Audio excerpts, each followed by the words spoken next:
هاد إيريك المعطاوي هو اللي كان كيتواصل مع أريج على الفيسبوك، ودخلاتو معاه لواحد المجموعة ديالها على الفيسبوك باش يكبر واحد القناة كان دايرها قديمة. هاد القناة اللي كان أنشأها سنة 2018 وما كانش عندها واحد عدد المشاهدات كبير ولا عدد ديال المتابعين كبير. ففاش دخلت معاه دخل معاه لهاد المجموعة، فهنا كيف كتشوفوا هنايا، لأن هادو سكرينات، كيدير مواضيع زوينة وكيدير اللي وجد ديك الحلقة اللي دوزها المعطاوي مع الدكتور الفايد، وأنا اللي وريتو يعني اشنو يهضر هو وياه في الموضوع، لأن المعطاوي لا يفقه شيئا في شي حاجة من غير ديك الهضره اللي كيهضر على المهاجرين. فلذلك أنا بقيت متبع القناة ومتبع الحلقة، وفي ديك اللحظة اللي كنقول ليه كيسرسر، لأن الدكتور الفايد بدا كيذكر أسماء ديال شيوخ، وخفت انه يبدا يقول شي كلام اللي يقدر يتابع عليه ولا يصدق عنده شي مشكل. فلذلك قلت له عافاك حبسه ما يبقاش يسرسر، وليس يعني الهدف اننا نتستروا على شي حاجه. المهم نرجعوا للبحث اللي درت والنتائج ديالو. فدخلت كنقلب على إيريك المعطاوي وليس سالم المعطاوي، لان المواقع ديال التواصل الاجتماعي والانترنت ما كتكذبش. واللي كنتفرج في واحد اللايف ديالي مع امين رغيب كان قال بان اي واحد يقدر يدير اي حاجه وينساها، ولكن الانترنت راه ما كتنساش.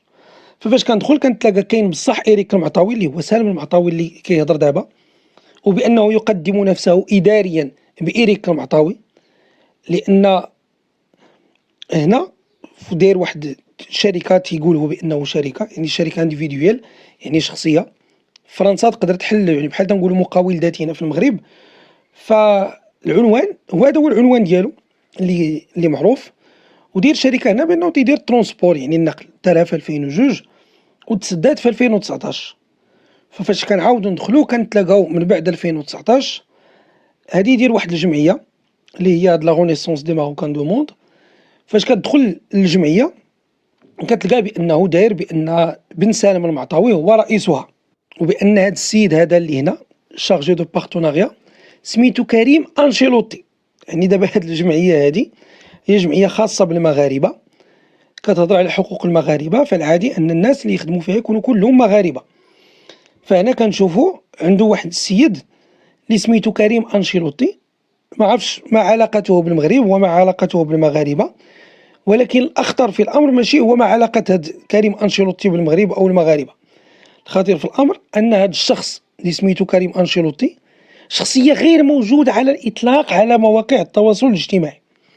يعني تقلب الفيسبوك، تقلب لينكدين، تقلب انستغرام، تقلب جميع المواقع، لن تجد شخصا يدعى كريم انشيلوتي. كريم انشيلوتي هذا اسم مركب جاي من كريم بنزيما وكارلو انشيلوتي ريال مدريد، يعني شخصيه حقيقيه تدعى كريم انشيلوتي غير موجوده. كذلك فاش كنشوفوا الصوره ديالو يبان لنا هذا ملامح ديال شخص غير مغربي. الملامح انا ما كنظنش ديال واحد مغربي، بل حتى البحث على هذه الصوره كتلقى بان هذا السيد غير معروف واش مصوب بالذكاء الاصطناعي ولا الله اعلم. انا درت البحث العكسي ديال الصوره ما لقيتش هذه الصوره ديال هذا الشخص نهائيا، كاننا صنعنا شخصا وحطيناه. الان ندوزو للسيده الثانيه اللي هي مدام صوفيا بيلانكوغ. فاش كنديروا عاوتاني هاد مدام صوفيا بيلانكوغ كنلقاو بان لا يوجد او لا توجد سيده تدعى صوفيا بيلانكوغ في ما مشيتي على مواقع التواصل الاجتماعي نهائيا. ما كايناش، ما كاينه في فيسبوك، ما كاينه في انستغرام، ما كاينه في لينكدين. كان السيده تعيش يعني خارج العصر. ما يمكنش واحد السيده اللي كتبان هنايا شابه في الصوره انا ما عندهاش حساب يعني على مواقع التواصل الاجتماعي نهائيا وهي جمعويه. ثم هذا الاسم صوفيا هو اسم معروف يعني كناخذوه، ولكن بيلانكوغ هو اسم ديال واحد الكوميون فرونسيز، يعني هي الاسم ديال واحد الجماعه فرنسيه اللي كاينه في احدى المقاطعات. يعني هذا الاسم اللي كنسمعوه دابا صاحبه حط ديك صوفيا وزاد عليها بيلانكوغ الاسم ديال المقاطعات فرنسا. يعني هذا الشيء اللي كنفهم انا دابا. كذلك عاوتاني الصورة عندما نبحث عنها بشكل عكسي نجد أن هذا الوجه هذا غير موجود إطلاقا على الإنترنت. كندوزو للتريزوري اللي هو مسيو يانيس الشيري.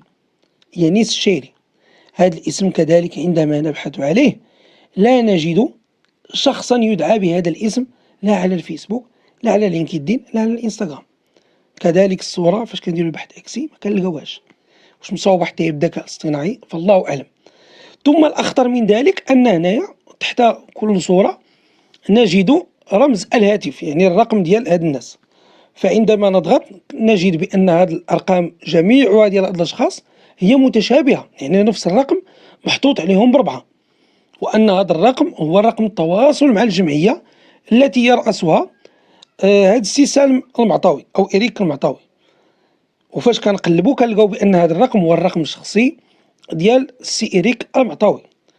فهنا نتساءل كيف ما كيتساءل أي واحد، واش هاد الجمعية هاد الاشخاص اللي فيها حقيقيين ولا لا، من غير سالم المعطاوي اللي كنشوفوه. كذلك فاش كتدخل لي سيرفيس ديالها فكتلقى اغلب لي كلشي فيه فيغ اون دوناسيون جو مابون، كلشي كاينين الفلوس، اي صفحه كتوريك عليها كتلقى فيها الفلوس. تابونا ب 50 اورو دير ان دون، بغيتي واحد السيرفيس عطينا 1000 اورو باش نتعاونوا، بغيتي الشراء في المغرب. يعني هادشي الاغلبيه تيبان لك بحال شي موقع ديال التمصير ولا الله اعلم.